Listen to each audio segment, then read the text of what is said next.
एक फेलियर नहीं कंसिडर करूंगा, एक्सपीरियंस कंसिडर करूंगा। बेशक फेल हो गए मैं, लेकिन उनसे मुझे जो सीखने को मिला है ना, वो गलतियां मैं दोबारा नहीं करूंगा।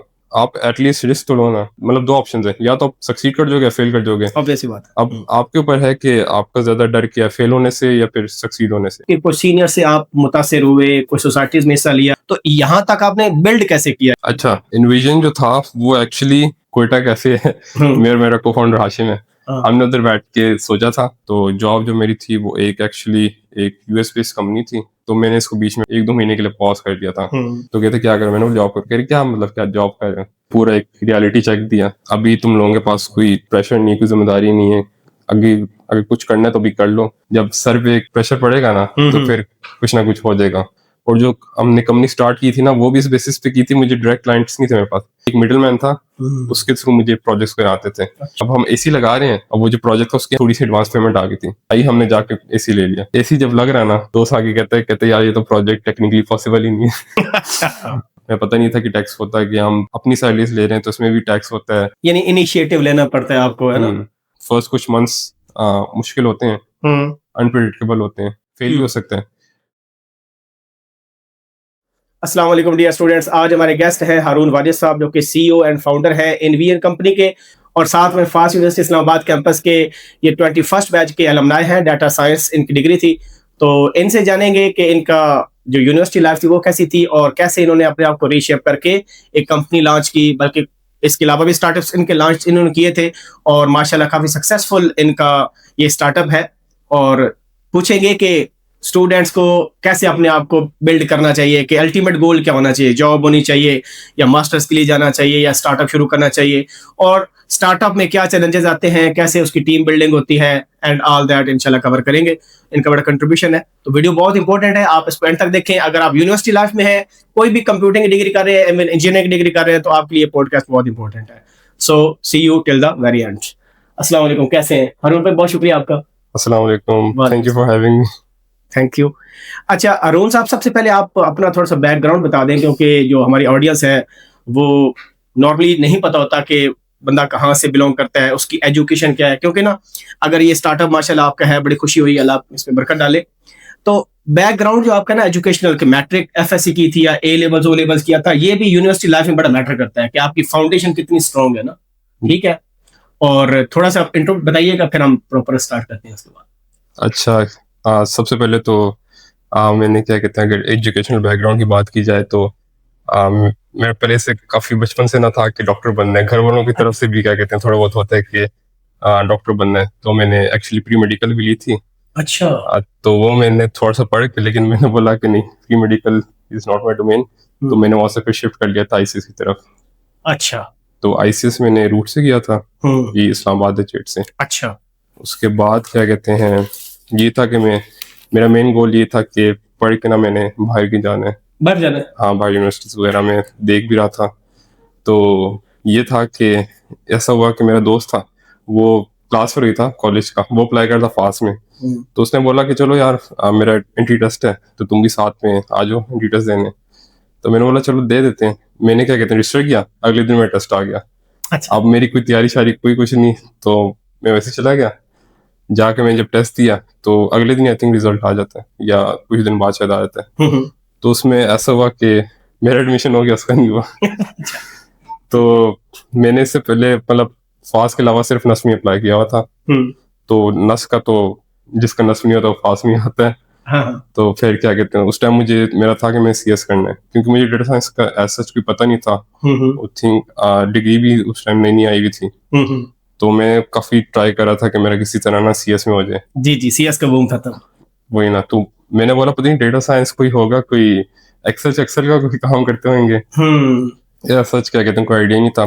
तो मेरे फादर के फ्रेंड्स वगैरह थे, उन्होंने रेफर किया था कि नहीं, ग्रोइंग फील्ड है तो आप इसी में करवाएं। तो मैंने अल्लाह का नाम लेके बस एडमिशन ले लिया।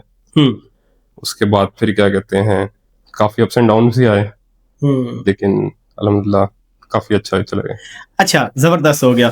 तो एक चीज ये बताया मुझे कि ये जो डिग्री की सिलेक्शन थी, क्योंकि तब सीएस का बूम था, अभी आप देखें कि 2026 स्टार्ट हो गया, ठीक है, अभी तकरीबन 6 महीने बाद दोबारा एडमिशन होने हैं डिफरेंट यूनिवर्सिटीज के अंदर, कुछ में ओपन भी होते हैं। तो ये जो डिग्री की सिलेक्शन होती है, लाइक अभी डाटा साइंस है, एआई है, साइबर सिक्योरिटी का बड़ा आजकल उसकी भी बड़ी वैल्यू है, और कंप्यूटर साइंस तो फिर पेरेंट डिग्री है, साथ सॉफ्टवेयर इंजीनियरिंग है। तो स्टूडेंट्स ना डिग्री सिलेक्शन में बड़े कंफ्यूज होते हैं कि कौन सी डिग्री परसू की जाए। आपका इस पर क्या इंटेक है, depending on the market saturation और उसकी जो डिमांड है? आप किसी को मशवरा क्या देंगे, कोई आईसीएस का स्टूडेंट है या ए लेवल का है, और लेट्स से, क्योंकि आपको पता ना कि एफएससी जब आप इंटर लेवल पर आपका इतना एक्सपोजर नहीं होता कि यार मुझे क्या करना चाहिए ना, सुनी सुनाई डिफरेंट सोशल मीडिया प्लेटफॉर्म्स होते हैं, लोग उसमें पूछ रहे होते हैं कि कौन सी डिग्री बेस्ट है। क्योंकि ना यूनिवर्सिटी में जब एप्लीकेशन होती है तो प्रेफरेंस भी होती है, पहली प्रेफरेंस, दूसरी, तीसरी, चौथी। तो इस पर कोई आप मशवरा देना चाहें बच्चों को? देखिए हमारे टाइम पे तो इस कोई एआई टूल्स वगैरह नहीं थे चैट जीपीटी की तरह। अब तो आई थिंक क्या कहते हैं हर जैसे कोई एफएससी का, मैट्रिक का, सब बच्चों के पास, मेरे छोटा भाई है वो 10-11 साल का, वो इतनी चैट जीपीटी यूज करता है।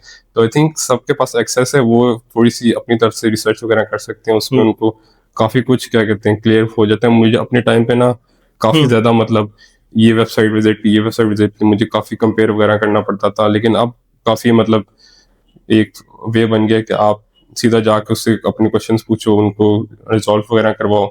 तो ये है कि आप क्या कहते हैं थोड़ी आने से पहले एक दफा रिसर्च कर लो थोड़ी बहुत, तो उससे आई थिंक काफी कुछ क्लियर। आप किसको रिकमेंड करते हैं वैसे आपकी? देखा जाए तो क्या कहते हैं जो भी आप फील करो आप उसको प्रॉपरली करो।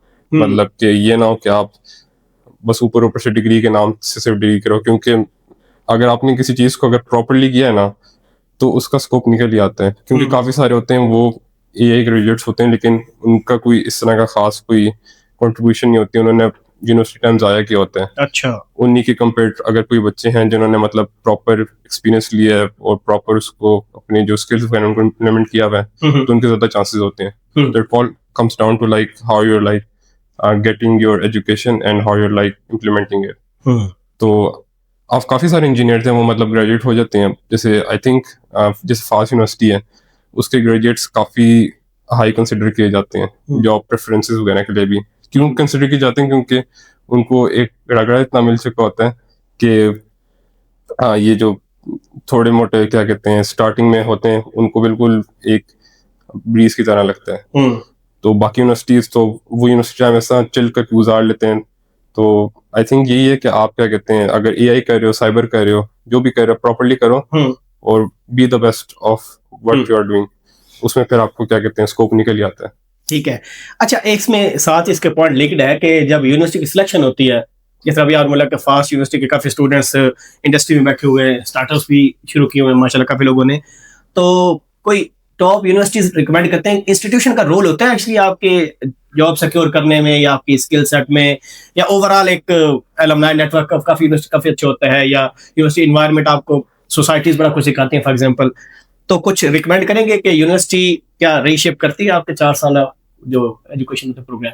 आई थिंक बंदे को बिल्कुल क्या कहते हैं यूनिवर्सिटी बदल देती है 4 साल में। अगर मैं अपने आपको 4 साल पहले देखूं तो बिल्कुल मैं अलग बंदा हूँ, 4 साल बाद क्या कहते हैं बिल्कुल चेंज हो गया हूँ। तो यूनिवर्सिटी का काफी बड़ा रोल है। और आप जैसे आपने जैसे मेंशन की सोसाइटीज, तो मैंने अपने टाइम पे काफी ज्यादा सोसाइटी ज्वाइन की थी। एक टाइम था जब मैं अपनी डेटा साइंस सोसाइटी के प्रेसिडेंट भी रह चुका हूँ।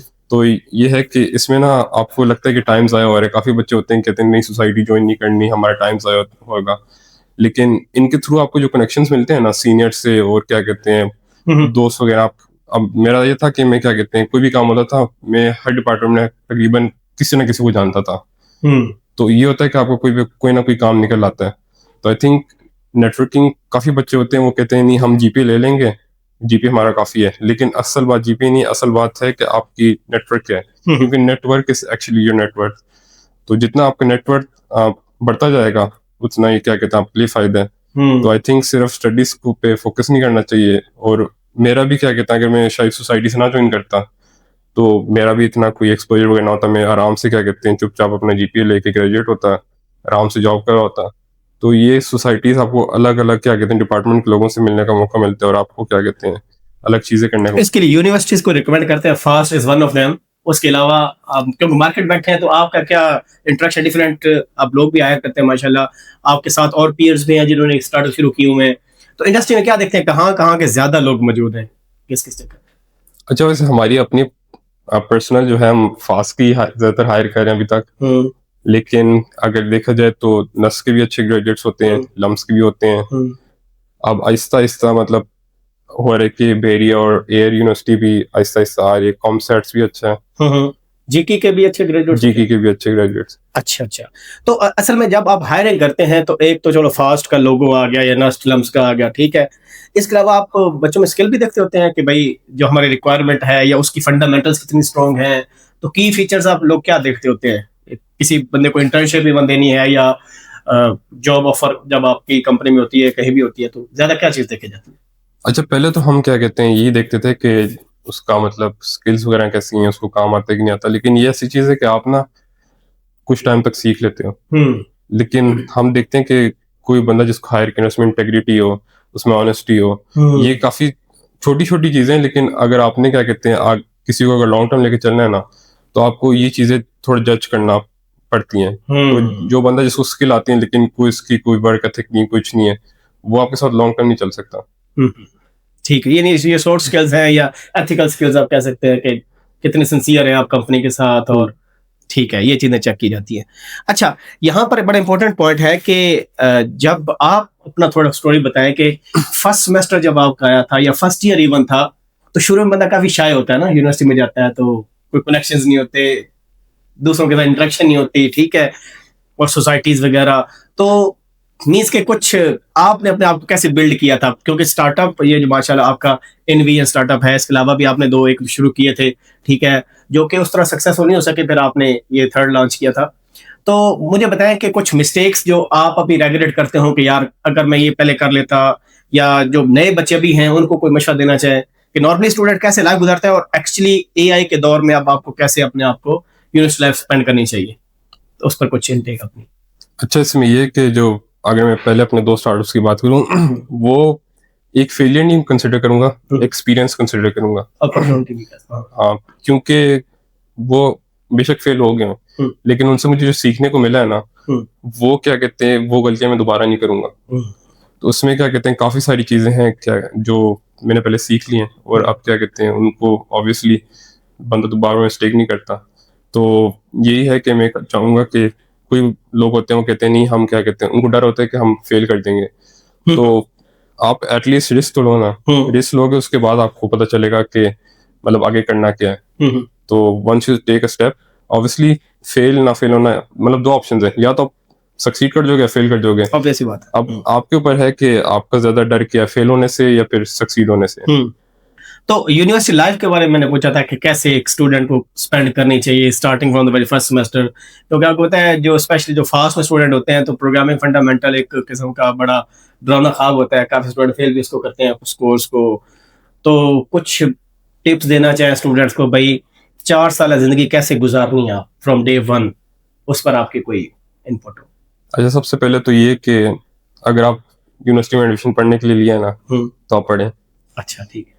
और ये नहीं होता कि हम सब ने क्या कहते हैं फास्ट में गुजारा है, हम सब ने क्या कहते हैं ग्रेजुएट भी हुए हैं, तो ये नहीं होता कि आप सिर्फ क्या कहते हैं पढ़ो पढ़ो या फिर आप सिर्फ क्या कहते हैं कोई पार्टी करो। ये दोनों चीजें साइमल्टेनियसली चल सकती हैं। काफी अच्छी एग्जांपल भी है, मेरे काफी सारे दोस्त हैं, उन्होंने क्या कहते हैं मतलब सारा साल पार्टी भी की और सारा साल क्या कहते हैं उनका जीपी भी अच्छा आता रहा है। अच्छा, तो ये चीज आप साथ साथ लेके चल सकते हो, और आप मतलब सोसाइटीज ज्वाइन करो। आप आई थिंक वैसे ये कि अगर आप क्लास में प्रॉपर्ली सिर्फ लेक्चर सुनो ना, तो आपका क्या कहते हैं आई थिंक 80% तो आपको कॉन्सेप्ट उधर ही क्लियर हो जाते हैं। बाकी बस सेशन से पहले आप एक दफा रिवाइज कर लो, तो आपका अच्छा खासा ग्रेड भी आ जाता है। अच्छा, ये जो एंटरप्रेन्योरशिप है जिसकी तरफ आप आए, तो सबसे पहले इसका क्या स्टेप था? आपने कोई सोसाइटी ज्वाइन की थी कि अपने दिमाग में आया, या पहले से आपका माइंड बना हुआ था? पहला स्टार्टअप की तरफ आप कैसे आए, उसकी कोई स्टोरी है या वैसे ही ऑल ऑफ सडन तो नहीं होता? क्योंकि आपको पहले या तो अपवर पर क्लाइंट के साथ उसको कोई काम कर रहे हो, काम इतना हो जाए, फिर आप अपना जो है एक स्टार्टअप शुरू करते हो और अपने जो पीयर्स हैं को फाउंडर्स वगैरह वो रखना स्टार्ट करते हो, तो इसकी क्या जर्नी है? अच्छा, मैं शुरू से क्या कहते हैं मतलब आप यूनिवर्सिटी में आते हो तो आप ऑब्वियसली थोड़े एक्सपेंस पड़ जाते हैं, घर से मांगने के बजाय मैंने बोला मैं खुद ही इनको क्या कहते हैं करूं। तो अब उसके क्या कहते हैं काफी अलग अलग रास्ते थे। अब मैंने एक सोचा था कि मतलब एक दोस्त के साथ मिलकर कोई एक टेली मार्केटिंग का शुरू कर लेता हूँ। तो वो क्या कहते हैं हमने स्टार्ट किया, वो ऑब्वियसली सक्सेसफुल नहीं गया, उसमें लॉस वगैरह भी हुआ। फिर क्या कहते हैं एक और के साथ वो मैंने वेब डेवलपमेंट का शुरू किया था, उसमें भी हम क्या कहते हैं खुद मतलब क्लाइंट हंटिंग वगैरह करते थे गूगल मैप्स वगैरह से। तो ये मतलब ऐसी चीज़ें कि आपको मतलब फेल वगैरह हो जाती हैं, लेकिन सीखने को काफ़ी कुछ ये मिलता है। किस सेमेस्टर की बात है जब आपने वेंचर स्टार्ट किए थे? अच्छा, ये क्या कहते हैं, आई थिंक मैंने स्टार्ट किया था थर्ड फोर्थ में। अच्छा। तो उसके बाद कंटिन्यूसली चल रहा था कि मतलब किसी ना किसी तरह आना पैसे बनाने। ऑब्वियस बात। हाँ, तो सबका मेन गोल होता है एंड पे क्या कहते हैं पैसे बनाना। तो मैंने बोला अगर अभी से आप क्या कहते हैं बनाना शुरू कर दो तो ग्रेजुएशन तक थोड़ा सा आप इजी हो गए। तो शुरू किया, उसके बाद क्या कहते हैं पहला फेल हुआ, दूसरा फेल हुआ, तीसरा फिर ऑब्वियसली ग्रेजुएशन के एंड पे स्टार्ट हुआ था। तो ये अल्हम्दुलिल्लाह चल पड़ा। इसमें मेन कंट्रीब्यूशन किसका था आपके? चलो पहले 2 वेंचर्स आपने उसमें अपनी आपकी सोच बताइए आपकी, यार मैं थोड़ा सा ना मींस के अपने पाँव पर खड़ा हो जाऊं, ठीक है, अपने खर्चे खुद करूं, यूनिवर्सिटी की ट्यूशन फी वगैरह, और लोग कर रहे होते हैं फर्क पर, डिफरेंट लोग अर्निंग कर रहे होते हैं, ठीक है। लेकिन ये जो आपका एनवीएन है, स्टार्टअप है, इसके लिए क्या आपके कोई सीनियर से आप मुतासिर हुए, कोई सोसाइटीज में हिस्सा लिया जहां से आपका आइडिया आया कि यार बस ग्रेजुएट हो रहा हूँ तो मैं ये कंपनी लॉन्च करूंगा? तो यहाँ तक आपने बिल्ड कैसे किया, यानी इस ग्राउंड से इस स्टार्टअप तक आप कैसे आए? अच्छा, इन्विजन जो था वो एक्चुअली एक जो कोयटा कैफे है, मेरा को फाउंडर हाशिम है, हमने उधर बैठ के सोचा था। मैं एक्चुअली बीच में फ्रीलांसिंग कर रहा था, तो वो भी फ्रीलांसिंग कर रहा था, साथ में आई थिंक जॉब भी कर रहा था। तो कभी का कुछ प्रोजेक्ट आते थे, मैं अकेले हैंडल नहीं कर सकता था, तो मुझे मना करना पड़ता था। अच्छा। वो उसके पास भी जॉब करता, तो कहते प्रोजेक्ट्स आते हैं। तो हमने सोचा कि ना जो एक्स्ट्रा प्रोजेक्ट्स आते हैं हमारे पास, क्यों ना ऐसा हो कि हम क्या कहते हैं आगे किसी और को मतलब देना शुरू कर दें। तो वहां से हमारा एक्चुअली स्टार्ट हुआ था ये इन्विजन का। ये अराउंड एंड ऑफ 2024 था। अच्छा। और ये हम एज अ क्या कहते हैं साइड हसल ही लेके चल रहे थे। मतलब जैसे फ्रीलांसिंग ग्रुप नहीं होता, प्रोजेक्ट आया दिया, प्रोजेक्ट आया दिया, और हमारी बीच में साथ साथ पॉकेट मनी वगैरह बनती जाती थी। तो एज सच हमने क्या कहते हैं कोई उस टाइम सेविंग वगैरह भी नहीं की थी, और हम इसको साइड हसल ही लेके चल रहे थे। और क्या कहते हैं बीच में आखिरी सेमेस्टर जो था उधर क्या कहते हैं मेरी जॉब भी स्टार्ट हो गई थी। तो जॉब जो मेरी थी वो एक एक्चुअली एक यूएस बेस्ड कंपनी थी न्यूयॉर्क में। तो वहाँ पे काफ़ी मतलब अच्छी जॉब लगी थी। तो मैंने इसको बीच में फिर क्या कहते हैं कुछ 1-2 महीने के लिए पॉज कर दिया था। और साथ में फिर जॉब फेयर भी आया था। अब जॉब फेयर में ऐसा हुआ कि हमारे सीनियर है मास जो वेक्टर उनका है, तो वो मुझे मिले थे, कहते थे क्या करो आजकल। मैंने बोला, उनको पता था कि इन्विजन तो क्या कहते हैं मैंने किया हुआ है। तो कहते क्या करो, मैंने बोला जॉब कर। क्या मतलब क्या जॉब कर रहे हो? तो कहते हैं चलो मेरे से मिलने आना ना। तो फिर आई थिंक 1 महीना गुजर गया, वो दोबारा मुझे यूनिवर्सिटी में मिले, कहते मेरे से मिलने आओ ना।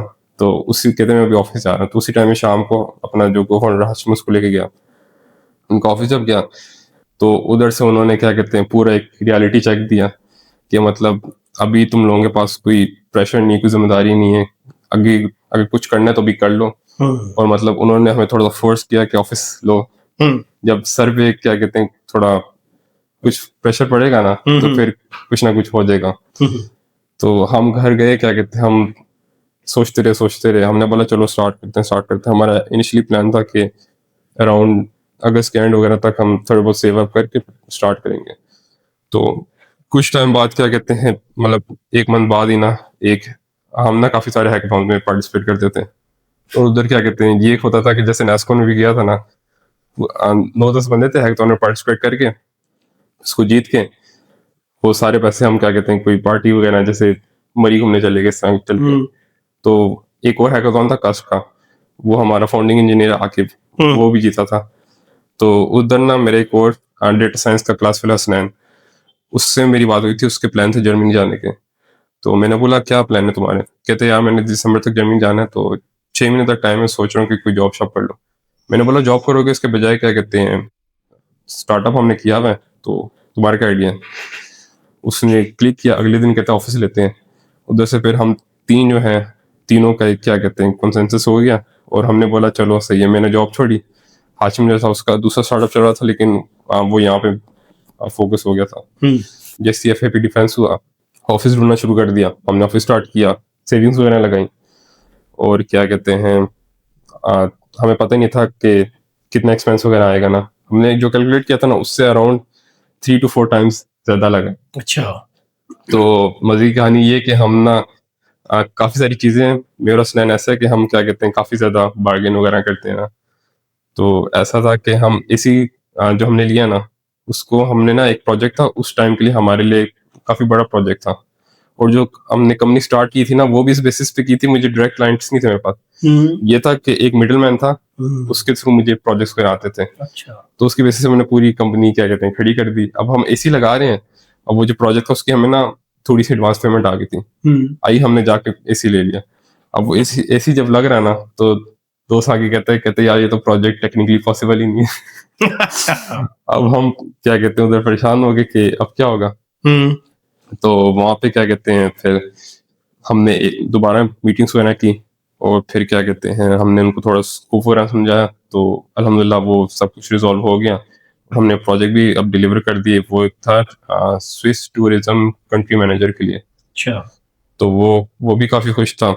उसके बाद फिर क्या कहते हैं हमने ये शुरू में इंटर्न्स वगैरह रखे थे। उसके बाद फिर हमने आहिस्ता आहिस्ता पार्ट टाइम किया, आहिस्ता आहिस्ता फुल टाइम अल्हम्दुलिल्लाह हमने स्टार्ट कर दिया। और हमारी पहले शुरू में टीम वही थी कि 2 3 4 से हम शुरू हुए थे। अल्हम्दुलिल्लाह हम 11 प्लस हैं। तो ये स्टार्ट में आप जैसे हारून की बात की, सॉरी मात्र जिस तरह आपने बात किसकी की है, हाशिम की बात की है, और एक और जो हसनैन हसनैन, ये आपके बैचमेट थे। Batchmate data science. अच्छा, इनके अलावा ये केमिस्ट्री वगैरह पहले मैच कैसे की? आपके पहले दोस्त थे कि ये कैसे कैसे सिलेक्शन करनी होती है कि आपके पास काम लेट से है, फ्रीलांसिंग का है या कुछ मिडलमैन के थ्रू आता है, जैसे भी आता है, तो राइट टीम कैसे फाइंड की कि यार ये जो हाशिम है ना, ये मेरे साथ सिंसियर भी होगा, और जब क्योंकि ये लॉन्ग टर्म गोल्स होते हैं ना, कि शॉर्ट टर्म गोल तो होते नहीं है, एक कंपनी आप लॉन्च कर रहे हैं, और बाकी टीम बिल्डिंग करने में आपने कैसे उन पर ट्रस्ट कैसे किया, और जो बंदे आप हायर करते हैं उसकी क्या स्ट्रेटजी है, वो बता दें सर। अच्छा, सबसे पहले तो ये कि हाशिम जो है वो पहले दिन से दोस्त थे यूनिवर्सिटी के, और हम एक ही क्लास में थे। जो हसनैन है उसका सेक्शन अलग था। उसके साथ क्या कहते हैं हमारे एक ट्रिप था फेरी मेडोज का, वहाँ पे गए थे। तो उसके बाद आके उससे दोस्ती हुई थी। उसका मुझे पता चला था हसनैन भी हमारा गोल्ड मेडलिस्ट है। अच्छा। तो मुझे पता था उसका, लेकिन क्या कहते हैं कोई ऐसा दोस्ती हुई नहीं थी। उसके बाद आके मुझे पता चला वो भी मतलब इस तरह फ्रीलांसिंग वगैरह करता रहता है ना। तो रहता भी मेरे पास ही था, तो हम अक्सर क्या कहते हैं किसी कॉफी शॉप चले जाते थे आइडियाज वगैरह डिस्कस करने ना। तो वहां से मेरे माइंड में हसनैन ही मतलब था। मतलब आप किसी के साथ रहते हो तो आपको थोड़ा बहुत आइडिया हो जाता है कि क्या कहते हैं कौन कैसा बंदा है। उसके अलावा आपने जो बंदे हायर करते हैं बाद में, उनका इंटरव्यू का क्या प्रोसीजर होता है? आप पहले इंटेग्रिटी चेक करते हैं, बाकी उसकी जो मॉरल वैल्यूज होती है वो देखते होते हैं। तो 6 महीने का एक्सपीरियंस कैसा आपका रहा कि शुरू में कोई चैलेंजेस भी आए आपको? क्योंकि ना ये देखिए पूरा सेटअप लेना, फर्नीचर और जगह और रेंट अच्छा खासा पे करना पड़ता है, साथ सैलरीज भी देनी पड़ती हैं, ठीक है, बाजू का ब्रेक इवन पर चल रहा होता है या लॉस में चल रहा होता है।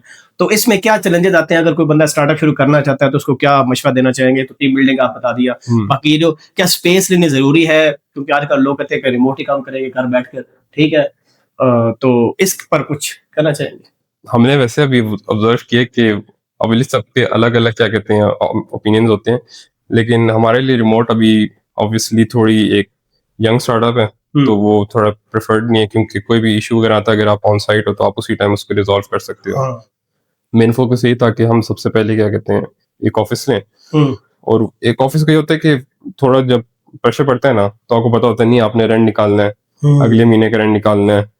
तो ये क्या कहते हैं आपको ना थोड़ा फोर्स करते हैं कि आप क्या कहते हैं थोड़ा निकल के ना काम करो। अब हमने जब स्टार्ट किया था ना, हमने आई थिंक अपनी इन्वेस्टमेंट डाली थी, और वो क्या कहते हैं हमने सोचा था कि हम 6 मंथ्स तक ना कोई मतलब सैलरी वगैरह कोई कुछ नहीं लेंगे। अच्छा। तो लेकिन हम बस कंसिस्टेंट रहते रहे। तो ये ऐसा हुआ कि हमने क्या कहते हैं पहले मंथ के अंदर ही जो अपनी इन्वेस्टमेंट थी वो वापस ले ली, और दूसरे मंथ से अल्हम्दुलिल्लाह हम प्रॉफिटेबल थे। तो यही होता है कि you just need to be like consistent. और अगर देखा जाए तो काफी लोग कहते हैं कि क्लाइंट कैसे लाएं। हाँ, ये क्लाइंट एक्विजिशन बड़ा इंपॉर्टेंट क्वेश्चन है। तो अगर इस पे आए ना तो फिर क्या कहते हैं अगर मैं अपनी बात करूं तो हमने टोटल क्या कहते हैं जो इस पे एफर्ट्स किए ना वो पहले कुछ मंथ से किए हैं, उसके बाद अभी तक हमने कोई ऐसा किया नहीं है। अच्छा। तो बीच में क्या कहते हैं हमारा भी ये थोड़ा था कि क्या कहते हैं कोई पाइपलाइन वगैरह हमारी बने के क्लाइंट्स वगैरह की, में काफी सारे अलग जो कंपनीज हैं उनके को फाउंडर्स वगैरह से मिला था, लेकिन सबका ये था कि रेफरेंस बेस काम चल रहा है। अच्छा। अगर आपको आरबी सॉफ्ट का पता हो, इतनी बड़ी कंपनी उनके पता नहीं कितने एम्प्लॉयज हैं, उनका भी सारा जो काम आई थिंक 2025 तक था ना, वो सारा रेफरेंस बेस चल रहा था। तो आई थिंक अगर आप कोई चीज़ अगर प्रॉपरली करके डिलीवर करो ना, तो वो एक काफ़ी बड़ा इम्पैक्ट छोड़ता है। क्योंकि हमारे भी जो शुरू के हमारे जो क्लाइंट्स हैं, हम अभी तक उनके साथ काम करें। तो कुछ लोग होते हैं वो कहते हैं कि बस प्रोजेक्ट खत्म हो। आप उनके साथ एक रिलेशन बिल्ड करो एंड उनको क्वालिटी वर्क डिलीवर करो, तो वो ऑब्वियसली आपसे दोबारा काम करवाएं। गुड। अच्छा, यहाँ पर आपकी वैसे फ्यूचर स्ट्रेटजी क्या है कि इसको मींस कैसे ग्रो करना है, प्लस इसको एक्सपेंड कैसे करना है फ्यूचर? माशाल्लाह अभी पहले आपके 3 बंदे कोर थे, फिर आपने इंटर्न्स भी रखे और अभी आप 11 टीम मेंबर्स हैं माशाल्लाह, अल्लाह इसमें बरकत डाले। तो फ्यूचर क्या गोल्स हैं? कभी भी स्टार्टअप होता है तो उसका अल्टीमेट ऑब्जेक्टिव क्या होता है? एक तो ज़रा आप रियल टाइम प्रॉब्लम लोगों को सॉल्व कर रहे हैं, क्लाइंट्स भी सेटिस्फाइड हैं, तो ग्रोथ ऑटोमेटिकली होती है और फिर वहां से कनेक्शंस और बिल्ड होते हैं। तो अल्टीमेटली क्या करना चाहिए एज अ फाउंडर? आपके विजन क्या है? बेसिकली कंपनी का नाम भी एनवीएन है, तो इसमें जो विजन वाला वर्ड है ना, उसको थोड़ा सा एक्सप्लेन करें ताकि जो बंदा ये काम करे उसको पता भी हो कि मैंने करना है क्या अल्टीमेटली। एक तरह से पाकिस्तान की इकोनॉमी है, किसी को मतलब बाहर ना जाना पड़े कि मुल्क छोड़ के। काफी सारे होते हैं, मेरे काफी सारे खुद दोस्त हैं, उनके अभी वीजे वगैरह लग रहे हैं, वो मास्टर्स के लिए जा रहे हैं, वापस तो कोई नहीं आता। तो ये होता है कि आप क्या कहते हैं, इस तरह का स्पेस क्रिएट करो कि लोगों को पाकिस्तान में इतनी अपॉर्चुनिटीज मिले कि उनको बाहर जाने का मौका ना मिले। मेरा हसनैन का, हम दोनों क्या कहते हैं, बाहर जाने का था, काफी ज्यादा था अगर मैं थोड़ा बोलूं, लेकिन क्या कहते हैं, हमने बोला था कि हम थोड़ा सा इसको टाइम वगैरह देते हैं, let's see how it goes. तो अल्हम्दुलिल्लाह we both have like given up on that and we're fully focused on like investing our time in the startup. Good. अच्छा, तो ये मास्टर्स का आपने बात किया, एमएस हो गया और इस तरह जॉब होगी, स्टार्टअप होगी, what would be the best option a student must have to choose? अच्छा, वो डिपेंड करता है कि आपने क्या कहते हैं, अगर पाकिस्तान से करना है तो आई थिंक मास्टर्स का ऐसा कोई फायदा नहीं है। अगर आप दूसरी यूनिवर्सिटी से कर रहे हो फिर तो क्या कहते हैं, आप फास्ट नट्स वगैरह से देख सकते हो, क्योंकि अगर आप इनके साथ कर लो तो थोड़ा सा क्रेडिबिलिटी बूस्ट हो जाती है। और हमारा तो जैसे डेटा साइंस डिग्री है, वो पहले से स्पेशलाइजेशन डिग्री है, और हमें जो कोर्सेज पढ़ा रहे थे वो भी मास्टर्स वालों के सेम कोर्सेज थे। तो सेंस नहीं बनती कि हम क्या कहते हैं दोबारा उसी को मास्टर्स में पढ़ें। लेकिन अगर बाहर जाना है, बाहर जाके अगर आपने पढ़ के उसको क्या कहते हैं, अगर आपको लगता है कि आपको बेनिफिट होता है, तो आई थिंक बाहर पढ़ने के लिए is a good opportunity. Fast का बस ये है कि फास्ट में थोड़ा बाकी यूनिवर्सिटी से कंपैरेटिवली आपका जीपीए थोड़ा कम रखते हैं, और बाहर जाने में मसला होता है। पाकिस्तान में फास्टिंग को इतना मसला नहीं होता, लेकिन बाहर जाने में दूसरा के कंपैरेटिवली थोड़ा इश्यू होता है। अच्छा, can you tell us the lessons learn from your entrepreneurial journey? क्योंकि ये जो एंटरप्रेन्योरशिप है ये भी एक आर्ट है ना। अभी आप कंपनी रन करें तो प्योर एंटरप्रेन्योरशिप ही है ना बेसिकली, क्योंकि जो टेक्निकल एजुकेशन होती है और साथ इस तरह स्टार्टअप बिल्ड करना, इसमें बिजनेस की काफी टर्म्स भी होती हैं और काफी टेक्निकलिटीज होती हैं। तो इसमें कुछ एक्स्ट्रा आपने कुछ आउट ऑफ द वे जाके कुछ सीखा या कुछ बताना चाहेंगे ऑडियंस को? जब आप यूनिवर्सिटी में पढ़ रहे होते हो और आप फिर एक फुल ब्लोन ग्रेजुएट होते ही बिजनेस स्टार्ट करो, तो काफी सारी चीजें होती हैं जो आपको बिल्कुल पता ही नहीं होती, और वो आपको उस वक्त मतलब टाइम के साथ साथ मतलब सीखनी पड़ती हैं। तो हमारे काफी ज्यादा मतलब इश्यूज थे, हमें बीच में क्या कहते हैं टैक्सेस वगैरह का काफी इशू था। हमें पता नहीं था कि टैक्स होता है, कि हम सैलरीज वगैरह दे रहे हैं, हमें अपनी सैलरीज ले रहे हैं, तो उसमें भी टैक्स होता है। ये रजिस्ट्रेशन भी करानी होती है कंपनी के, रजिस्ट्रेशन खर्चे होता है। उसका ये था कि एक्चुअली हमारा कोर्स था पीबीआईटी, उसमें क्या कहते हैं, हम उन दिनों रजिस्ट्रेशन तो चल रही थी, लेकिन हमारी मैम ने ना बोनस रख दिया था कि आपने ना कंपनी रजिस्टर करवानी है, उसका आपको ना कोर्स का बोनस मिलेगा। अच्छा, तो उसके थ्रू हमने क्या कहते हैं करवा लिया, हम तीनों को बोनस भी मिल गया, ग्रेड भी अच्छा आ गया। अच्छा, तो उसी टाइम हमने कर लिया था। अभी हम एक्चुअली मूव कर रहे हैं कि यूके और यूएस की तरफ रजिस्टर करवाने के लिए। यूनिवर्सिटी में ना थोड़ा बहुत आपको एक्सपोजर वगैरह मिलना चाहिए, स्पेशली जो फाइनेंशियल टर्म्स वगैरह है ना, सैम टॉम वगैरह, इस तरह की टैक्सेस के बारे में आपको पता चलना चाहिए। तो जो आपके सीनियर्स हैं उनसे भी आप गाहे बगैर सर मादर नदी के बारे में जिक्र किया कि उसने मोटिवेट आपको किया था, तो उनसे भी कुछ पूछते रहते हैं? काफी ज्यादा मास ने हेल्प भी की है, और भी काफी सीनियर्स हैं, जिस विशाल है उसका अपना प्रोडक्ट, उसने भी काफी मतलब हेल्प वगैरह की हुई है। और आई थिंक क्या कहते हैं, मेरे जो अपने बैच के हैं वो भी काफी सारे स्टार्टअप्स 21st बैच से निकले हैं, जैसे एनवायरो है और क्या कहते हैं और भी काफी सारे हैं। तो वो ऑब्वियसली यही होता है कि आप एक दूसरे की हेल्प करके, एक दूसरे को पुश करके थोड़ा आगे जाते हो। तो मेरे पास भी कोई आता है, मैं ट्राई करता हूँ कि अपनी बेस्ट कि उसको जितना हेल्प कर सकता हूँ उसको करूँ। यानी कनेक्शंस आपके ज्यादा होने चाहिए, स्पेशली सीनियर्स के साथ। डेफिनेटली। ठीक है। अच्छा, लोग कहते हैं कि पहले जॉब बंदा करे उसके बाद स्टार्टअप शुरू करे, इसके बारे में आप क्या कहते हैं? ताकि जॉब करने से आप पता चल जाएगा कि ये डीलिंग क्लाइंट से कैसे होती है, एक ग्रुप में एक्टिविटी कैसे होती है, टीम वर्क बेसिकली क्या होता है और बाकी सारी चीजें। अच्छा, इस बात से मैं डिसएग्री नहीं करूंगा, मैंने खुद भी जॉब की, उसमें ये नहीं कहूँगा कि मुझे कुछ सीखने को नहीं मिला, काफ़ी कुछ सीखने को मिला है। लेकिन ये है कि आप ये ना करो कि 2-3 साल जॉब लगा के ना फिर आप स्टार्टअप शुरू करो। क्योंकि जॉब का ये है कि आपको सीखने को तो काफ़ी कुछ मिलेगा, लेकिन आप एक दफ़ा कंफर्टेबल हो जाओ ना, कि आपको पता चल रहा है मुझे 2-3 लाख सैलरी आ रही है, हर महीने हर पहली को डिपॉजिट हो जाएगी, तो वो आपको एक कंफर्ट जोन में डाल देता है और वो आपको क्या कहते हैं, कोई भी एक्शन लेने से ना प्रिवेंट करते हैं। बिल्कुल ऐसा ही। स्टार्टअप में ये है कि क्या कहते हैं, ऑब्वियसली फर्स्ट कुछ मंथ्स मुश्किल होते हैं, अनप्रेडिक्टेबल होते हैं, फेल भी हो सकते हैं, लेकिन आगे जाके अगर चल गया तो काफी फ्रूटफुल होता है।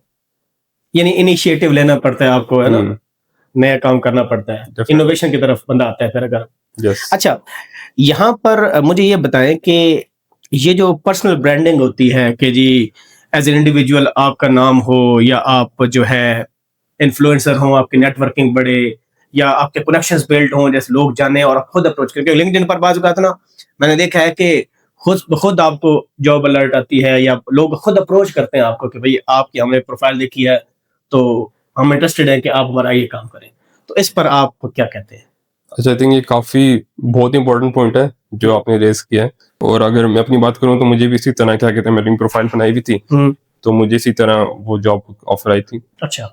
इसमें ये कि काफी सारे स्टूडेंट्स होते हैं वो ना वेट करते हैं कि हम ना जैसी ग्रेजुएट होंगे उसके बाद अपने लिंक्डइन वगैरह पे काम करना शुरू करेंगे, अपनी नेटवर्क वगैरह पे काम करना शुरू करेंगे, और गिटहब भी एक काफी सारी इंपॉर्टेंट चीज है ना। तो आई थिंक ये दो चीजें अगर आप आईटी इंडस्ट्री में होना तो अपनी गिटहब प्रोफाइल पे शुरू से काम करें मतलब पहले दूसरे सेमेस्टर से ही स्टार्ट कर दें, और लिंक्डइन पे, क्योंकि लिंक्डइन एक ऐसा है कि आपको ना डायरेक्ट कनेक्शन हो रहा है, जो कंपनी के एग्जीक्यूटिव्स वगैरह हैं वो आपका कनेक्ट कर लो, वो आपका काम देखेंगे, और काफी सारे क्या कहते हैं हायरिंग मैनेजर होते हैं वो आपको उधर से अप्रोच कर सकते हैं। क्योंकि अगर आप कोई पोस्ट वगैरह देखो ना, जॉब पोस्ट, उसमें अगर अप्लाई करोगे, हमारे पास खुद क्या कहते हैं कोई जॉब पोस्ट डालते हैं, कोई 1000-1500 CV आ जाते हैं। ठीक है। अब उसमें बेशक क्या कहते हैं बहुत काबिल लोग हैं, लेकिन फिल्टर करने में तो क्या कहते हैं मसला होता है ना, और वो बीच में बंदे निकल जाते हैं। अगर आप अपनी लिंक्डइन की प्रोफाइल आपने इतनी स्ट्रांग रखी हुई है ना, रोज पोस्ट डाल रहे हो, आप इस तरह पोस्ट कर रहे हो कि मैंने ये काम किया हुआ है, मेरी एक्सपीरियंस है, मेरा वो एक्सपीरियंस है, तो आई थिंक वो आपको काफी मतलब हेल्प करता है। और अगर आप इस पे आई थिंक काम करना शुरू कर दो ना, 1 साल के अंदर अंदर ना यूनिवर्सिटी में आपको ऑफर्स आने शुरू हो जाएंगे। ठीक है, गुड। यानी अच्छी कनेक्शन बनेंगे कंपनीज के साथ और जबरदस्त हो गया। तो गेटहब और लिंक्डइन ये दो चीजें बहुत इंपॉर्टेंट है एक किसी भी स्टूडेंट के लिए। हम भी सीवी खोल के देखते हैं, हम सीवी पढ़ते नहीं है, हम सीवी खोल के उससे गेटअप देखते हैं, कमेंट्स वगैरह चेक करते हैं, और लिंक्डइन खोल के देखते हैं बस। अच्छा, उसके बेसिस पे हम फिर क्या कहते हैं शॉर्ट लिस्टिंग भी करते हैं। आजकल वैसे भी कीवर्ड्स कुछ आ चुके हैं, उनके बेसिस पर भी आप फिल्टर करते हैं। हाँ, वो भी क्या कहते हैं यार हाशिम वगैरह ने उस पर काम किया था, फास्ट ट्रैक वगैरह, तो वो भी एक ऑप्शन है, लेकिन वो भी अडेप्ट करने में थोड़ा लोगों को पाकिस्तान में टाइम लग रहा है। अच्छा, हाँ। अच्छा, यहाँ पर मेरा क्वेश्चन आपसे ये है कि यार ये जो यूनिवर्सिटी के प्रोजेक्ट्स होते हैं, आप गेम वगैरह बनाते हो, कुछ ऐप बनाते हो, कुछ भी, और जो रियल वर्ल्ड के प्रोजेक्ट्स होते हैं, क्लाइंट्स के एक्चुअली जो एक प्रॉब्लम सॉल्व करना होता है, कुछ सर्विसेज आपने देनी है, कुछ बनाना है, तो उसमें कितना एक डिफरेंस है? आई थिंक डिफरेंस तो काफी ज्यादा है, बहुत ज्यादा है। तो उसमें वो फिर स्विचिंग कैसे होती है कि जब एक बच्चा, लेट से कोई स्टूडेंट ऐसा है वो फ्रीलांसिंग नहीं करता फॉर एग्जांपल, ठीक है, वो कहता है बस मैं ग्रेजुएट होऊंगा उसके बाद मैं जॉब के लिए इंडस्ट्री में चला जाऊंगा, ठीक है, और इंडस्ट्री में भी आपको होता है टीम में काम हो रहा होता है, और बेसिकली एक रियल टाइम प्रोजेक्ट होता है जिस पर आपने क्वेश्चन पर काम करना होता है ना। तो क्या ये यूनिवर्सिटी की इतनी वो फाउंडेशन स्ट्रांग होती है स्टूडेंट की कि वो प्रोजेक्ट में कंफर्टेबल हो जाता है कि take some time to learn those things? I think obviously अगर आपने सिर्फ यूनिवर्सिटी के प्रोजेक्ट्स किए फिर तो आपको थोड़ा बहुत टाइम लगेगा। यूनिवर्सिटी का ये कि आपके जो कोर फंडामेंटल्स होते हैं ना, अपने सॉफ्टवेयर इंजीनियरिंग के क्या कहते हैं कोर्स वगैरह पढ़े, हमने बोला अच्छा क्या फजूल मतलब कोर्स वगैरह है ना। हाँ, वही लेकिन क्या कहते हैं ये हुआ कि हमें पता चला नहीं, आपको पहले क्या कहते हैं पूरा आर्किटेक्चर बनना पड़ता है, उसको प्रूफ करवाना पड़ता है, उसके बाद फिर उसको इम्प्लीमेंट करवाना पड़ता है, तो एक पूरी SDLC लाइफ साइकिल होती है वो एक्चुअली इम्प्लीमेंट होती है। बिल्कुल। तो ये क्या कहते हैं, अगर आप इसके थ्रू ना जाओ ना तो फिर आपको काफी मतलब डिफिकल्टीज होती हैं अगर आप डायरेक्ट चले जाओ। तो आई थिंक एक ये है कि आपके थोड़ा बहुत यूनिवर्सिटी बेस्ड फंडामेंटल्स क्लियर करती है, लेकिन थोड़ा ये है कि आप अगर फ्रीलांसिंग स्टार्ट कर दो ना अपने मिड सेमेस्टर्स में तो वो आपको जो कॉम्बिनेशन होता है वो काफी डरली होता है। ठीक हो गया। तो यहाँ पर मुझे ये पूछना है आपसे सर कि एआई ने काफी वर्ल्ड को चेंज कर दिया है, जो आईटी इंडस्ट्री है उसको भी, इवन स्टूडेंट की डिपेंडेंसी चैट जीपीटी और क्लाउड और बाकी चीजों पर बहुत ज्यादा हो गई है, ठीक है। तो इससे क्या इम्पैक्ट आप देख रहे हैं, क्योंकि 2023 के एंड में 24 में ये चैट जीपीटी आ गया था, तो आप क्या देखते हैं कि ये पॉजिटिव एक शिफ्ट लाया है इंडस्ट्री के अंदर, स्टूडेंट पर्सपेक्टिव से भी बताएं, और इसका नेगेटिव साइड भी कोई है तो वो भी बताइए। अच्छा, आई थिंक ये जो इफेक्ट है पॉजिटिव उनके लिए लाया जो पहले से काम कर रहे थे, नेगेटिव उनके लिए लाया जो अभी अभी शुरू हुए, क्योंकि जो पहले के काम कर रहे थे उनके फंडामेंटल्स क्लियर थे, ये उनकी प्रोडक्टिविटी एक्चुअली बूस्ट कर रहा है। जो भी आए हैं वो फुली इस पे रिलायंट है, कोई भी मतलब कर्सर यूज करते, कोई भी कोडिंग टूल यूज करते हैं, वो बस कहते रहते हैं इसको फिक्स करो, वो करते करते वो इतना एक मेस बना देता है ना कि वो फिर क्या कहते हैं उसको ठीक करना भी काफी मुश्किल हो जाता है, और काफी जॉब्स आ रही हैं को इसको vibe coding clean up specialist की जॉब्स वगैरह आ रही हैं। तो आई थिंक यही टूल्स हम भी क्या कहते हैं सब यूज करते हैं, हमने ऑफिस में भी सबको लेके दिया हुआ है, लेकिन ये है कि आपके जो फंडामेंटल्स हैं वो क्लियर होने चाहिए कि आप बिल्कुल उस पर डिपेंडेंट ना हो। आपको पता हो कि हाँ एआई ने कोड लिखा है, लेकिन आपको पता हो कि इसमें हो क्या रहा है। तो जब तक आपको वो नहीं पता होगा तब तक आप क्या कहते हैं कोई अच्छा प्रोडक्ट लॉन्च और शिप नहीं कर सकते। अच्छा, इसकी वजह से ना सुना है काफी, और हम पढ़ते रहते हैं कि काफी जॉब लेऑफ्स भी होती हैं, जो स्टैटिक काम है रिपीट हो रहे हैं उनको एआई ने रिप्लेस कर दिया है। आप वैसे क्या समझते हैं कि पूरे पाकिस्तान के अगर हम ग्रेजुएट्स देखें कंप्यूटिंग के, डिफरेंट प्रोग्राम जो कंप्यूटिंग होते हैं, और जो मार्केट में अपॉर्चुनिटीज होती हैं इंटर्निस की या जॉब्स की, तो वो आप कैसे देख रहे हैं, चैलेंजेस हैं स्टूडेंट्स के लिए? ऑब्वियसली पहले कंपैरेटिवली तो काफी ज्यादा हो गया, ऑब्वियसली मार्केट सैचुरेट भी काफी हो चुकी है। तो इसमें यह है कि आप अगर अपनी स्किल्स पे थोड़ा काम करो ना, ये नहीं कि सबकी तरह बस फॉलो करते जाओ शीप की तरह। तो if you are the best at what you do तो आप कभी मतलब इस तरह रिप्लेस नहीं हो सकते। अच्छा।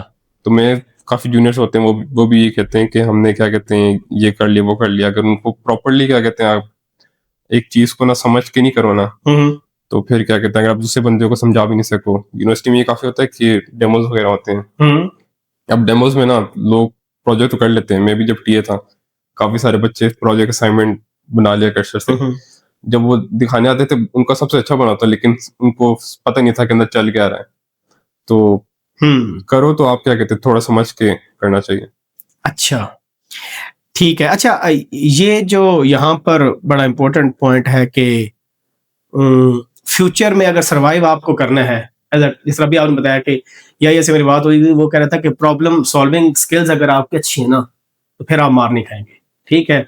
और किसी एक टूल पर अगर आप काम कर लें तो बस आप फिर उधर के रहेंगे। आपको जिस तरह आपने बताया कि फाउंडेशन और जो एक्चुअली बैकएंड पर चल क्या रहा होता है, अगर वो आपको थ्योरी का पता है ना फिर आप फेल नहीं होते, ठीक है। तो इस पर फोकस करना चाहिए और रियल टाइम प्रोजेक्ट करने चाहिए। yes. ऐसी है ना। अच्छा हारून साहब, मुझे आप ये बताएं कि जब आपने कुछ वेंचर स्टार्ट किए थे या इवन आप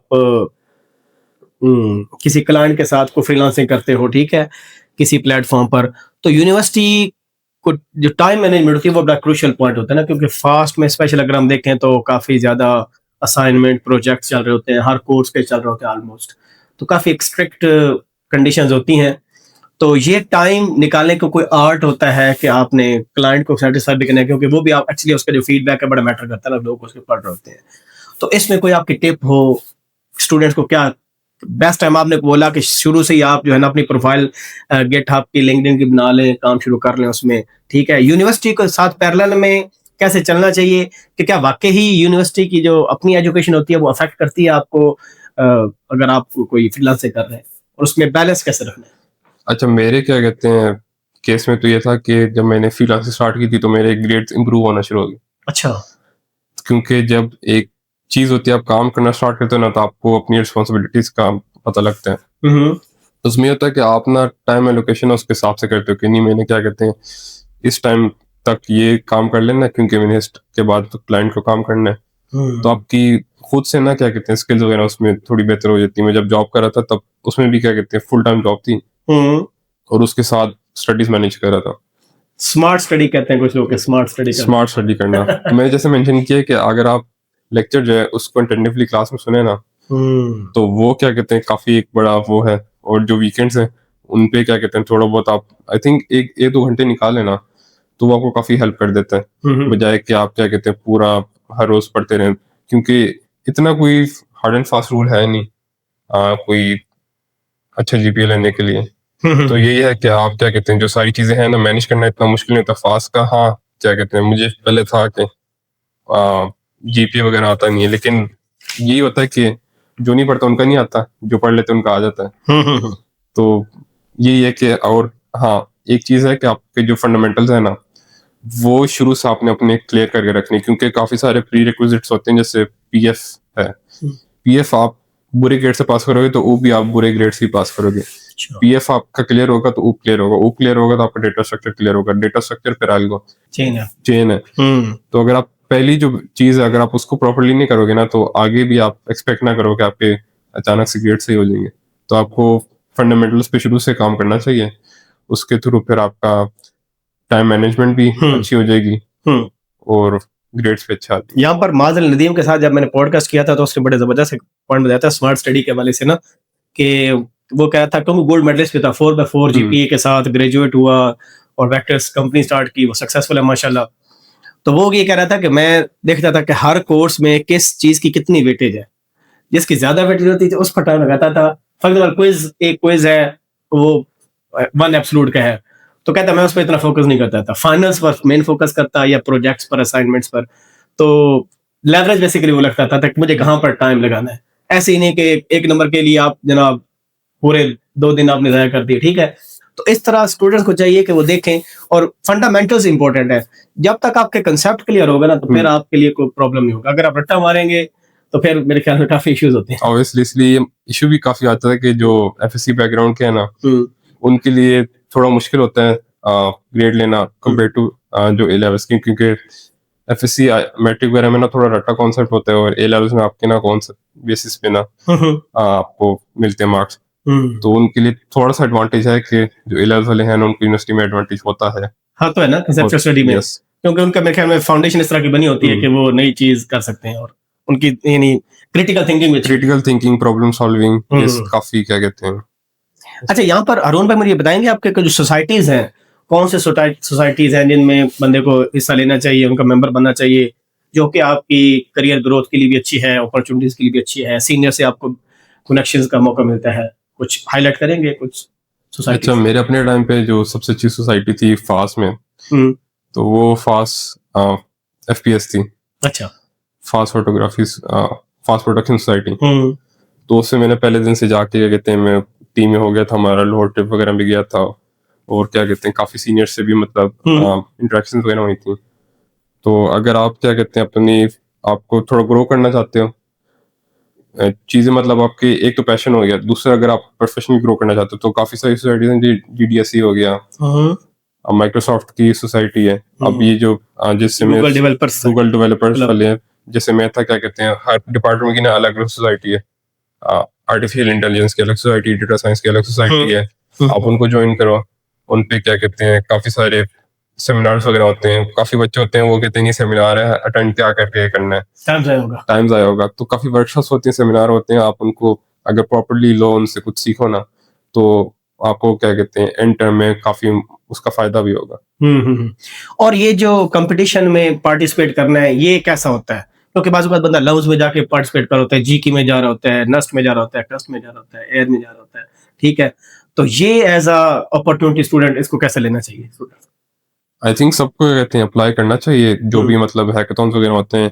और लोगों को लगता है कि हैकाथॉन पता नहीं कि क्या चीज वगैरह है। आप जब क्या कहते हैं किसी बाहर की यूनिवर्सिटी जाके क्या कहते हैं जैसे कस्ट है या फिर कोई और यूनिवर्सिटी, उधर जाके आप करो किसी हैकाथॉन में पार्टिसिपेट ना, तो आपको पता चलता है कि आप अपने आप को काफ़ी अंडर एस्टिमेट कर रहे होते हैं। हाँ। तो आप यही है कि ज़्यादा से ज़्यादा हैकाथॉन्स में अप्लाई करो, क्योंकि क्या पता पहला हार जाओ, दूसरा हार जाओ, लेकिन once you get the grip तो उसके बाद क्या कहते हैं विनिंग स्ट्रीक होती है। अब मेरा जो को-फाउंडर आसिम, वो आई थिंक कोई लास्ट 1 साल में कोई 10 प्लस हैकाथॉन्स जीत चुके हैं। अच्छा। उसमें नेशनल हैकाथॉन्स भी थे, इंटरनेशनल हैकाथॉन्स भी थे। एक हैकाथॉन गूगल का भी था, उन्होंने फिर फिलीपींस बुलाया था गूगल ऑफिस में। तो काफ़ी सारी अपॉर्चुनिटीज होती हैं जो आपको इन हैकाथॉन्स के थ्रू ही मिल सकती और इससे आपका पोर्टफोलियो भी बिल्ड होता है। है। Portfolio build. ठीक है, अचीवमेंट है ना आपकी। अरुण साहब, आप ये बताएं कि ज्यादातर स्टूडेंट्स आजकल अपवर्क पर अपने प्रोफाइल बनाते हैं, ठीक है, क्लाइंट को फैच करने के लिए। तो उसमें भी काफी चैलेंजेस होते हैं, ठीक है, क्योंकि जिसका कोई एक्सपीरियंस नहीं होता उसके लिए काफी मुश्किल होता है पहला क्लाइंट लेना ना, और लोग फिर कनेक्ट परचेज भी करते होते हैं। तो आप अपने केस में बताएं कि आपने भी अपवर्क के थ्रू लिए थे, क्लाइंट्स को फैच किया था, ठीक है, कैसे अप्रोच किया था, या और कौन कौन सा प्लेटफॉर्म था, और आइडियल सिनेरियो क्या होता है, या कोई टिप बताना चाहिए इस बारे में? अच्छा, सबसे पहले तो ये है कि जैसे अपवर्क और फाइवर के प्लेटफॉर्म है, कोई भी मतलब कंपनी वगैरह स्टार्ट कर लेते हैं तो उसको ना एक टैबू समझा जाता है कि नहीं यार ये अपवर्क से क्या कहते हैं कंपनी चला रहे हैं, फाइवर चला रहे हैं। तो आई थिंक अगर आपने बिल्कुल स्टार्ट करना है ना, तो ये प्लेटफॉर्म्स काफ़ी अच्छे हैं आपके इनिशियल स्टार्टिंग के लिए।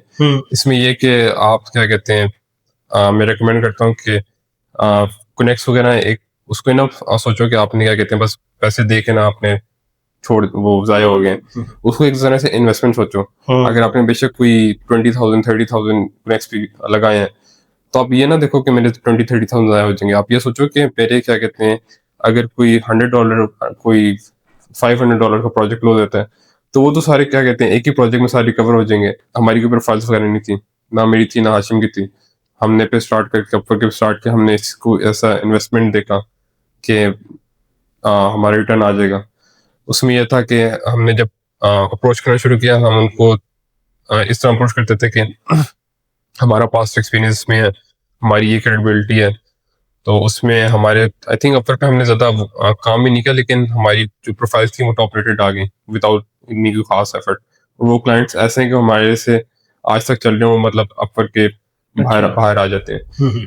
तो अगर किसी ने भी स्टार्ट करना है, आई थिंक आप इसको ना एज अ इन्वेस्टमेंट समझो, और उस पर आप अपवर्क पे थोड़े कनेक्ट्स वगैरह यूज़ करके आप थोड़ा इनिशियल स्टार्ट लो। में काफ़ी सारी सक्सेस स्टोरीज वगैरह भी हैं जो अपवर्क की हैं। अच्छा, उसके अलावा हारून भाई, आप कोई शेयर करना चाहें, कोई यूजफुल टिप, कोई कोट, या कोई लाइफ लेसन, ठीक है, कोई स्टोरी बताना चाहें, या कुछ भी जो ऑडियंस के लिए फायदा हो सके किसी का, कोई भी चीज, कोई मशवरा, कुछ भी। अच्छा, लाइफ लेसन तो ये कि जो यूनिवर्सिटी में होते हैं ना, अपने जो 4 साल होते हैं, आप आपके ऊपर होता है आप उसको कैसे स्पेंड करें। तो एक चीज़ है कि जो आपके फ्रेंड्स होते हैं ना, उनका काफ़ी एक बड़ा रोल होता है कि आपका जो फ्यूचर है वो कैसे रीशेप होगा। तो मेरा ये था कि शुरू में मेरा इस तरह की था कि जो फ्रेंडशिप्स थी वो क्या कहते हैं थोड़ी ये थी कि कोई ऐसा हमारे कोई एम्बिशंस वगैरह नहीं थे, कोई गोल्स वगैरह नहीं थे। बस ये था कि पार्टी ये वो इस तरह के, अच्छा, घूमना फिरना।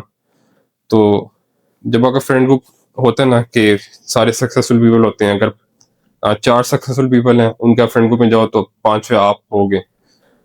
तो शुरू से होता है कि आप ना अपने फ्रेंड्स जो है ना वो काफ़ी केयरफुली चूज करो, क्योंकि उनका एक काफ़ी बड़ा रोल होता है आपकी इस सब चीज़ में रिशेप करने में। अब मेरे केस में ये था कि जो मैं था ना, मैंने कोई ऐसा ध्यान वगैरह नहीं दिया था मतलब एंटरप्रेन्योरशिप पे 5th-6th सेमेस्टर से पहले। उसके बाद क्या कहते हैं, जब मैं देख रहा था हाशिम, उसकी यूएस कंपनी में जॉब लगी है पता नहीं 5th-6th सेमेस्टर में, और मैं यहाँ पे बैठा मतलब कुछ कर नहीं रहा। तो वो एक बंदे को थोड़ी मोटिवेशन होती है। उसके बाद मैंने रिसर्च लैब्स में क्या कहते हैं काम करना शुरू किया, मैंने फ्रीलांस प्रोजेक्ट उठाना शुरू किए, और ये आई थिंक 6 मंथ्स के अंदर अंदर ना खुद मुझे 2-3 जॉब ऑफर्स आना शुरू हो गए। अच्छा। तो ये होता है कि आप क्या कहते हैं थोड़ा बहुत अपने आप को ना करो। A man is known by the company he keeps, है? यस। और जीपीए की भी आप बात करें ना, जीपीए भी अगर आपके दोस्त अच्छे जीपीए वाले लेने होंगे ना, आप अपने आप को उनसे कंपेयर करोगे ना, तो कोई जीपीए भी ऑब्वियसली उनके साथ साथ ही आएगा। यानी आप अच्छा फ्रेंड सर्कल रखे अपने, ठीक है ना, Yes. इसको सोहबत भी कहते हैं। Yes. तो सोहबत पर मैं शेर भी सुना देता हूँ। वो कहते हैं भले बंदे दी सोहबत इवें जिवें दुकान इतारा, इतारा कहते हैं जो खुशबू वाली दुकान होती है, खुशबू बावें लइया न लइया हुले आण हजारा, ते बुरे बंदे दी सोहबत इवें जिवें दुकान लुहारा, कपड़े बावें कुंज कुंज पइए, कपड़े बावें कुंज कुंज बइए, चिणगा पैण हजारा। यानी वो जो जब वेल्डर होता है उसने वेल्ड कर रहे हैं तो आपके कपड़े खामखा चिंगारियां पर पड़ेंगी, ठीक है। तो सोहबत साले तुरा साले कुनत, सोहबत ताहले तुरा साले कुनत, तो अच्छी बात है। और इसमें मेरे ख्याल में कोई शायद फील नहीं करनी चाहिए आपको कि जी मैं उससे सलाम लूंगा, उससे दोस्ती करूंगा तो मेरी कोई उसमें ईगो हर्ट हो जाएगी, कोई ऐसी नहीं सोचना चाहिए, बल्कि मेरे ख्याल में अच्छी चीज है। और कंपैरिजन करके ना कुछ लोग वो डिस्करेज भी होते हैं, मींस के वो ट्रॉमा से भी गुजरते हैं, जब ग्रेड बंदे के बुरे आते हैं, फलां बंदे के बहुत अच्छे आते हैं। तो कोई नहीं, आप एफर्ट भी करें और अपने जो कम्युनिटी सर्कल है उसको भी बंदा बेहतर करे। और इसमें कोई शायनेस की बात नहीं। आप आए यूनिवर्सिटी में सिर्फ कोई आइसोलेशन के लिए नहीं आए, बल्कि यूनिवर्सिटी का कल्चर में आपने आपको अपने अडॉप्ट करना है, अच्छे लोगों से फ्रेंडशिप बनानी है और उन दोस्तों से जिसका आपको कोई भला हो सके। जिस तरह अरुण भाई ने भी बोला कि आशिम साहब की जो कंपनी बढ़े उनको फायदा हुआ और मोटिवेशन मिली है, उसको एज अ पॉजिटिव लेना है, ना कि आपने उसको नेगेटिव लेना है कि जी मैं ही हमेशा सलाम लेता हूँ। तो कोई नहीं, सलाम लेते हैं तो आपको नेकियां भी तो मिलती है, क्या कहते हैं? डेफिनेटली। तो हारून भाई बहुत शुक्रिया आपका, काफी क्वालिटी टाइम स्पेंड किया, आपकी काफी अच्छी बातें हैं और स्टूडेंट को फायदा होगा। और कोई क्वेश्चन रह गया हो, you may ask in the comment section, ठीक है। थैंक यू वेरी मच, अपना ख्याल रखें, अल्लाह हाफिज। Thank you, Allah Hafiz.